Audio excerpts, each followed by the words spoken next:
Je n'oublierai jamais ce regard de mépris que ma sœur m'a lancé ce soir-là. Comme si mon amour pour Victor n'était qu'une farce indigne de notre famille bourgeoise. Un réceptionniste gay. Léonard? Vraiment? Tu crois que ça va durer avec ton artiste raté, avait-elle sifflé. Ignorant que ces mots allaient creuser un abîme entre nous. Un abîme rempli de secrets et de trahisons qui testerait les limites de notre lien fraternel. Mais au cœur de cette tempête émotionnelle, dans les rues pluvieuses de Paris, j'ai découvert que l'amour vrai, même dans le monde LGBT, pouvait transformer la haine en rédemption. Et que parfois, sauver une vie innocente était le seul moyen de guérir les blessures les plus profondes. Ma vie à Paris n'avait rien de glamour. Du moins aux yeux de ma sœur. Isabelle. J'étais Léonard. 32 ans. Réceptionniste dans un petit hôtel du quartier latin, où les touristes affluaient pour capturer l'essence romantique de la ville. Chaque jour, je souriais poliment, enregistrais des valises et offrais des conseils sur les meilleurs cafés. Mais derrière ce comptoir poli, battait un cœur tourmenté par un amour que la société française, malgré ses airs progressistes, peinait encore à accepter pleinement dans les cercles conservateurs comme le nôtre. Isabelle, ma sœur aînée de 3 ans, avait épousé un avocat prospère, Pierre, et vivait dans un appartement haussmannien du 16e arrondissement. Elle incarnait la perfection bourgeoise, élégante, ambitieuse. Mère d'une petite fille de 5 ans. Élise. Pour elle, mon orientation sexuelle n'était pas seulement une différence, c'était une faiblesse. Un choix qui me reléguait au rang de simple réceptionniste gay. Comme elle aimait le répéter avec ce ton condescendant qui me transperçait comme une lame. C'est lors d'un dîner familial, un soir d'automne pluvieux, que tout a commencé à se fissurer. Nous étions réunis chez nos parents, dans leur maison de banlieue, pour fêter l'anniversaire de maman. Victor, mon compagnon depuis 2 ans, était à mes côtés. Victor, avec ses yeux bleus perçants et ses cheveux noirs qui tombaient en boucles rebelles, était un peintre en herbe, luttant pour percer dans les galeries de Montmartre. Il portait toujours cet air rêveur, comme s'il voyait le monde à travers un filtre artistique. Alors, Léonard, toujours derrière ton comptoir, avait lancé Isabelle en sirotant son vin rouge. Un Bordeaux millésimé qu'elle affectionnait. Son sourire était faux, masquant une pointe de sarcasme. Pierre, son mari, avait ri poliment. Mais je sentais la tension monter. Oui. Isabelle est fière de l'être. Au moins. Je rencontre des gens du monde entier, avais-je répondu, essayant de garder mon calme. Elle avait haussé les épaules. Des gens du monde entier. Et Victor? Toujours à barbouiller des toiles que personne n'achète? Vous formez un duo charmant. Vraiment. Mais dis-moi.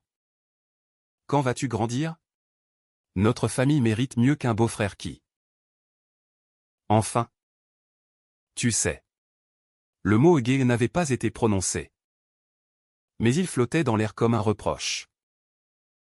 Victor avait serré ma main sous la table. Son toucher chaud me rappelant pourquoi je l'aimais. Il était mon encre dans cette mer de jugement. Mais ce soir-là, j'ignorais encore le secret qu'il portait.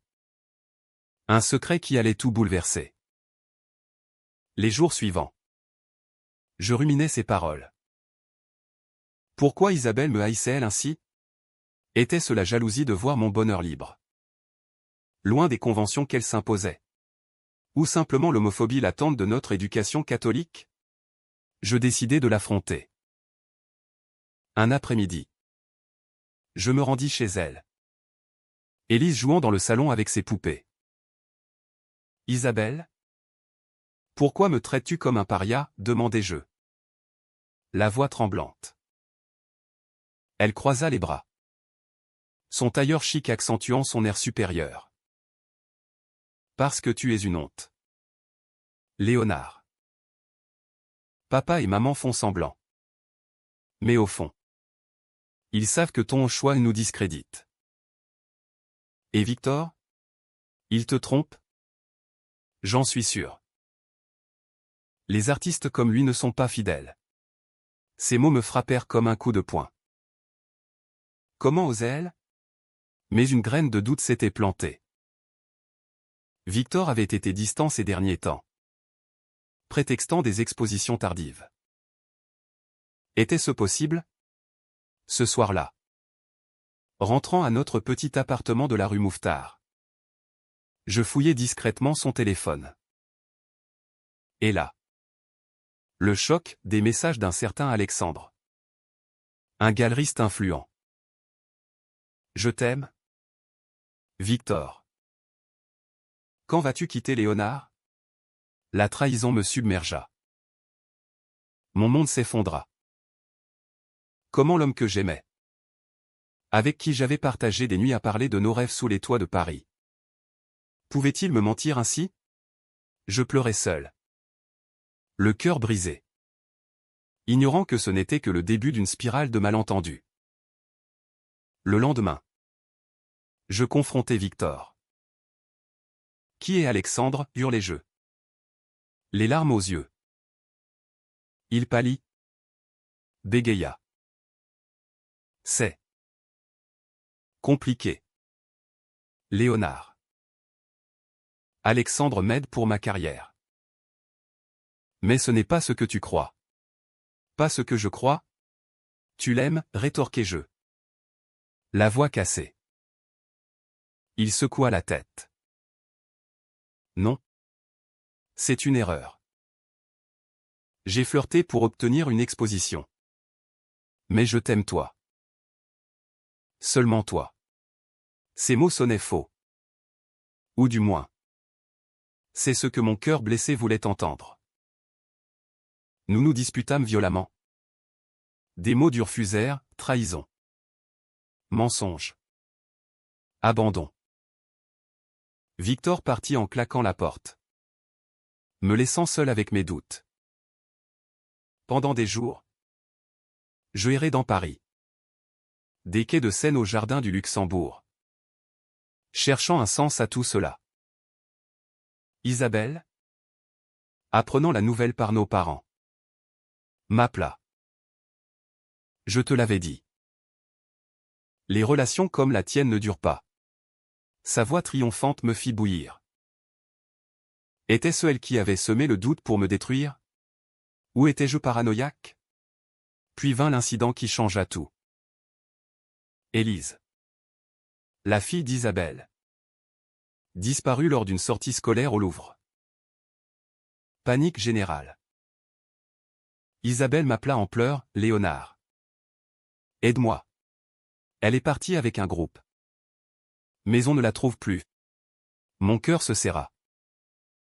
Malgré tout, j'adorais ma nièce.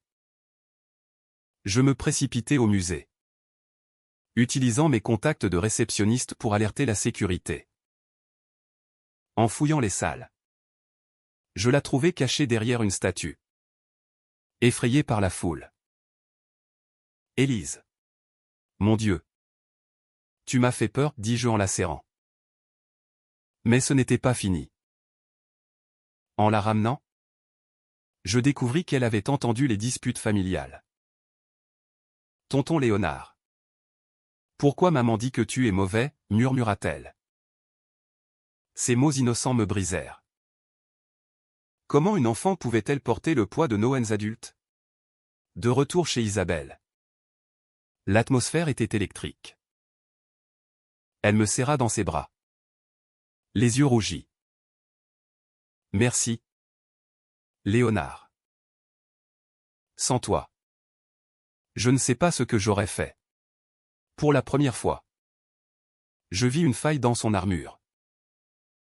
Était-ce de la gratitude? Ou simplement le soulagement? Pierre, son mari, hocha la tête en silence. Mais je sentais encore la distance. Ce n'est rien. Isabelle. Élise est en sécurité. C'est tout ce qui compte, répondis-je. La voix neutre. Mais intérieurement, la rage bouillonnait. Comment pouvait-elle me remercier maintenant? Après des années de moquerie? Et Victor? Il m'avait appelé 10 fois. Mais je n'avais pas répondu. Le doute persistait, était-il sincère? Ou Alexandre était-il plus qu'un flirt? Les jours suivants. Je plongeais dans le travail, évitant tout contact. L'hôtel bourdonnait de vie, couple en lune de miel. Artiste solitaire. Un soir, un client, un homme d'affaires américain, me confia, Paris est la ville de l'amour. Mais l'amour vrai est rare. N'est-ce pas? Ces mots résonnèrent. Était-ce vrai pour Victor et moi? Notre relation avait commencé si poétiquement, une rencontre fortuite au Sacré-Cœur, où il peignait le coucher de soleil. J'avais été captivé par son talent, sa sensibilité. Nous avions marché des heures, parlant de Rimbaud et de Verlaine, ces poètes maudits qui incarnaient l'amour interdit. Mais maintenant, tout semblait terni. Je décidai de rencontrer Alexandre. En fouillant les messages de Victor, que j'avais sauvegardés, je trouvai son adresse, une galerie chic rue de Rivoli. J'y allai un après-midi pluvieux. Alexandre était un homme charismatique. Quarantaine élégante. Avec un sourire carnassier. Vous devez être Léonard. Victor m'a beaucoup parlé de vous. Parlé? Ou plus, demandai-je. Le cœur battant. Il rit doucement. Victor est talentueux. Mais confus. Il m'a approché pour une exposition. Et disons que les choses ont dérapé. Mais c'est lui qui a mis fin. Il vous aime. Vous savez. Ces paroles me déstabilisèrent. Était-ce une manipulation? Ou la vérité? Rentrez chez moi. Je trouvai Victor sur le pas de la porte. Les yeux implorants. Léonard. Écoute-moi. Alexandre était une erreur. Un moyen pour avancer ma carrière.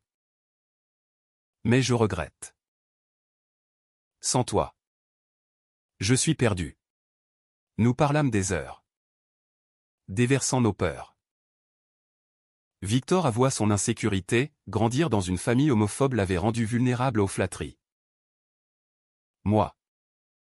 Je confessai mon complexe d'infériorité face à Isabelle. Pour la première fois. Nous nous ouvrîmes vraiment. Nos âmes mises à nu sous les lumières tamisées de notre appartement. Mais le destin en décida autrement. Isabelle, apprenant notre réconciliation, explosa. Elle m'appela, tu es fou. Il te trompe? Et tu le reprends? Tu mérites mieux. Ou plutôt, tu ne mérites rien. Ces mots ravivèrent la plaie. Était-elle jalouse de mon bonheur? Ou cachait-elle quelque chose? En creusant, je découvris un secret familial, notre père avait eu une liaison homosexuelle dans sa jeunesse. Un scandale étouffé. Isabelle le savait et projetait sa colère sur moi. Confrontée. Elle nia d'abord. Puis craqua. Papa nous a abandonnés émotionnellement à cause de ça. Je ne veux pas que tu fasses la même chose à Élise. Mais je ne suis pas papa. Isabelle. Et Victor n'est pas une menace, répliquai-je. Cette révélation CRE un gouffre.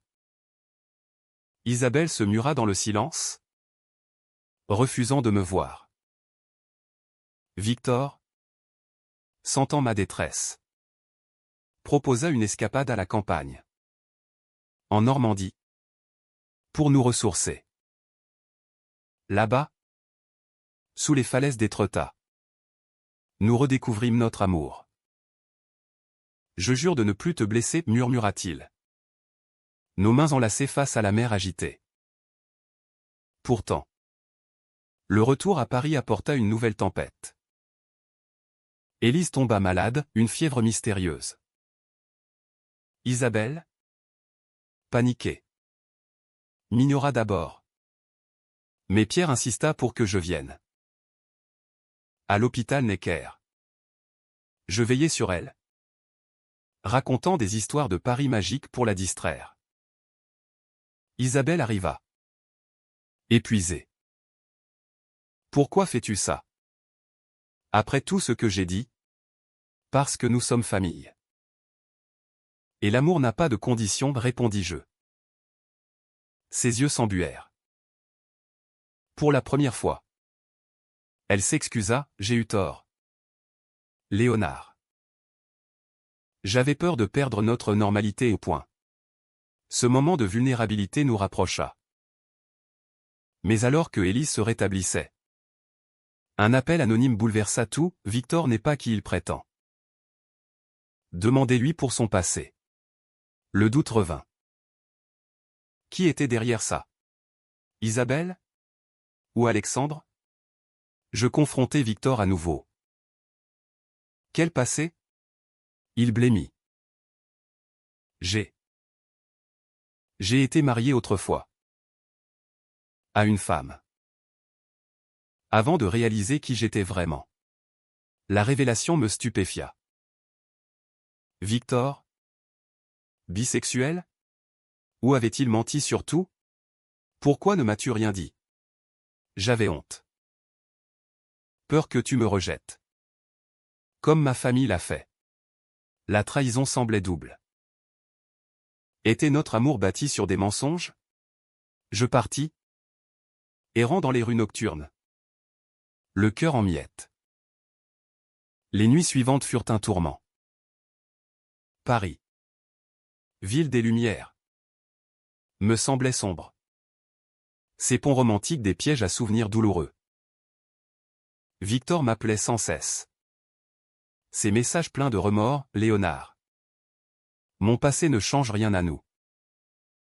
Je t'aime tel que tu es. Mais comment croire? Mon esprit bouillonnait de questions. Était-ce Isabelle qui avait envoyé l'appel anonyme pour nous séparer définitivement? Ou Alexandre? Jaloux? Je décidai d'enquêter. En contactant un ami détective privé, un ancien client de l'hôtel, j'appris que l'appel provenait d'un café près de la galerie d'Alexandre. Furieux. Je m'y rendis. Alexandre? Surpris. À voix, oui. C'était moi. Victor mérite mieux qu'un réceptionniste complexé. Rejoignez-moi. Et je ferai de lui une star. Sa proposition me dégoûta. Vous n'êtes qu'un manipulateur. Laissez-nous tranquilles. De retour, je racontai tout à Victor. Il pleura. Jurant fidélité. Mon mariage était une erreur de jeunesse. J'ai divorcé il y a 10 ans. Depuis, je n'ai aimé que des hommes. Et toi le plus fort. Nous nous réconciliâmes sous la pluie. Un baiser passionné scellant notre pardon. Mais Isabelle, apprenant l'incident, explosa à nouveau. Elle vint à l'hôtel. Furieuse. Tu protèges un menteur. Et moi? Je dois accepter ça dans la famille. Pense à Élise. Élise m'adore? Isabelle. C'est toi qui empoisonnes tout avec ta haine, rétorquai-je. Elle partit en larmes. Mais ces mots semèrent le doute chez nos parents. Maman m'appela, Léonard. Est-ce vrai pour Victor? Nous t'aimons. Mais la pression familiale monta. Victor, sentant le vent tourner. proposa, partons. Quittons Paris pour un temps. Mais je refusai. Non. Nous devons affronter ça. Puis vint le drame. Lors d'une manifestation pour les droits LGBT à la Bastille. Une altercation éclata. Victor, militant actif, fut pris à partie par des extrémistes. Blessé légèrement, il rentra boitant. « Pourquoi risques-tu ta vie ?» demandai-je. Paniqué. Pour nous, Léonard. Pour que notre amour soit reconnu. Son courage me toucha. Mais Isabelle utilisa l'incident contre nous. Voyez, votre mode de vie est dangereux. Élise ne doit pas être exposée. Elle menaça de couper les ponts. Le climax approchait. Un soir, Élise s'enfuit de chez elle. Terrifiée par les disputes parentales. Isabelle m'appela en hystérie, elle est partie. Elle a laissé un mot, je vais chez tonton Léonard. Mon cœur s'emballa. Paris la nuit était périlleuse pour une enfant. Victor et moi fouillâmes les rues. Des métros au parc. Enfin, nous la trouvâmes sur un banc du jardin des Tuileries. Tremblante. Élise. Pourquoi, demandai-je doucement. Maman crie tout le temps à cause de toi et oncle Victor. Je veux que tout redevienne comme avant, sanglota-t-elle. Victor la prit dans ses bras. Nous t'aimons. Petite. Tout ira bien. Mais en la ramenant, un accident survint, une voiture folle fonça sur nous au passage piéton. Dans un réflexe, je poussai Élise et Victor hors du chemin, me prenant le choc de plein fouet. À l'hôpital. Je me réveillai avec des côtes fêlées. Isabelle était là. En pleurs. Léonard. Tu as sauvé ma fille. Comment te remercier? En acceptant qui je suis, murmurai-je. Victor. À mes côtés. Serra ma main. Tu es un héros. Mon amour. Ce moment brisa les barrières. Isabelle confessa, j'ai eu tort.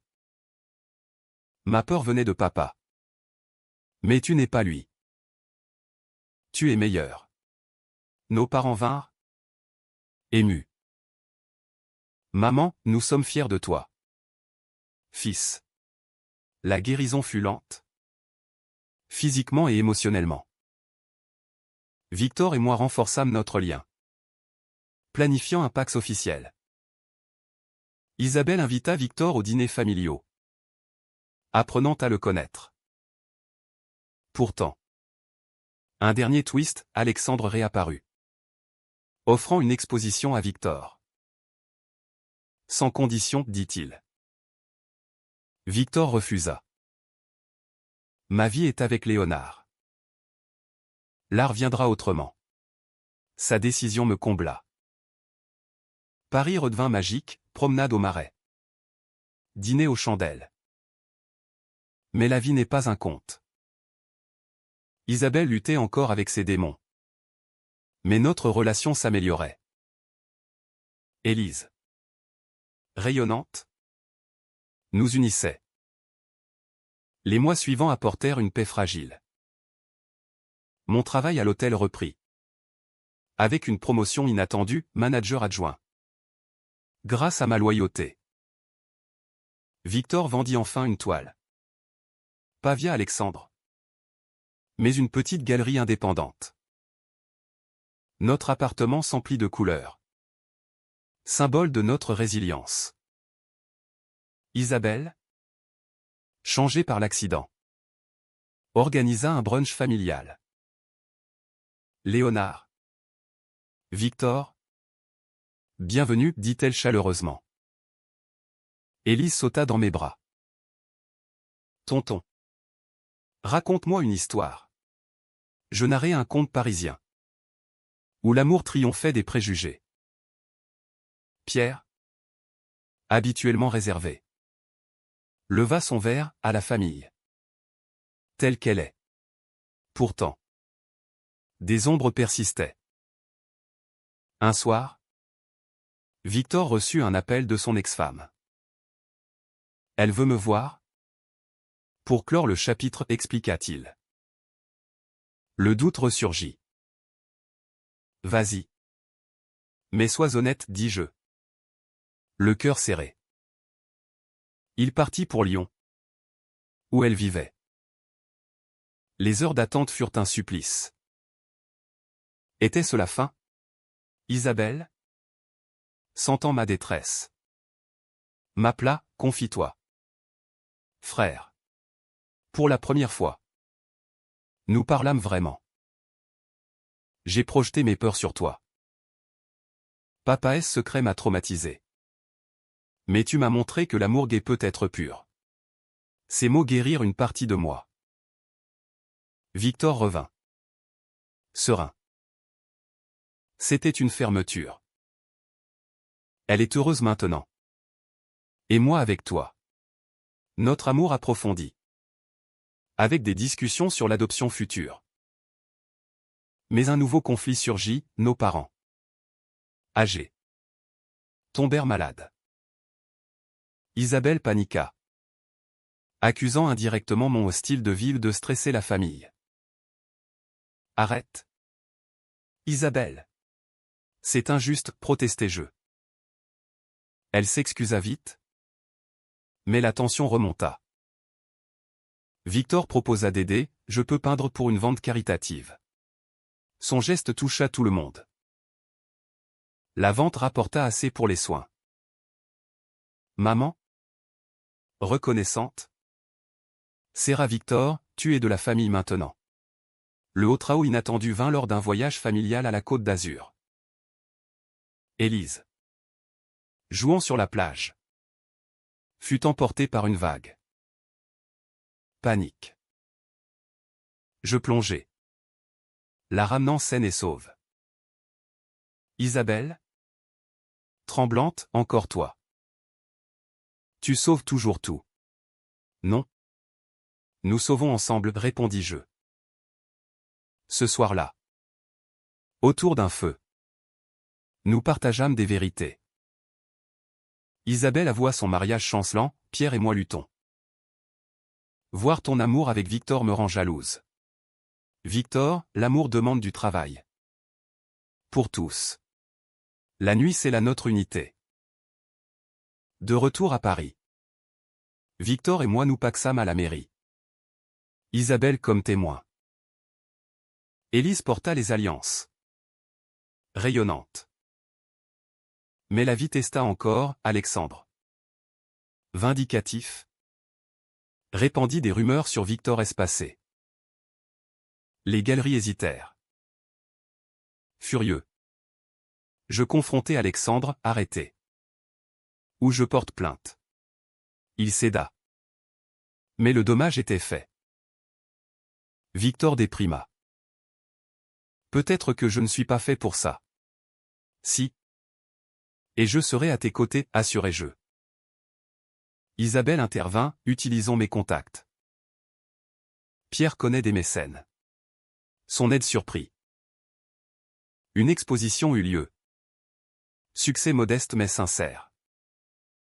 Notre relation avec Isabelle évolua en amitié profonde. Elle divorça de Pierre amicablement, trouvant sa voie. Victor et moi adoptâmes un chat. Symbole de notre foyer stable. Paris, avec ses cafés et ses lumières, devint notre havre. Pourtant, un secret final, j'appris que Isabelle avait connu un amour lesbien adolescent. Étouffé. C'est pour ça que je t'enviais, confia-t-elle. Compréhension mutuelle. La famille guérit. Les années passèrent, marquant nos visages de rides subtiles, mais renforçant nos liens. Élise grandit en une adolescente curieuse, militant pour les droits LGBT. Inspirée par ses deux tontons. Isabelle, célibataire épanouie, devint avocate pour les causes sociales, défendant les minorités. Victor perça enfin une exposition au Centre Pompidou, célébrant l'amour queer. Ces toiles, imprégnées de nos luttes, touchèrent les cœurs. Dédié à Léonard. Mon muse, dit-il lors du vernissage. Je pleurais de fierté. Isabelle à mes côtés. Tu mérites ça. Frère. Mon rôle de réceptionniste évolua en propriétaire d'un boutique-hôtel, accueillant des couples de tous horizons. Paris. Éternel. Nous enveloppait de sa magie. Mais le destin frappa, un diagnostic pour Victor. Une maladie rare. Choc. Nous combattrons ensemble, jurai-je. Isabelle organisa tout, traitement. Soutien. Élise veilla, lisant des poèmes. Les mois furent durs, remplis de peur et d'amour. Victor s'affaiblit. Mais son esprit resta vif. Si je pars. Souviens-toi, notre amour était vrai. Tu ne pars pas, sanglotai-je.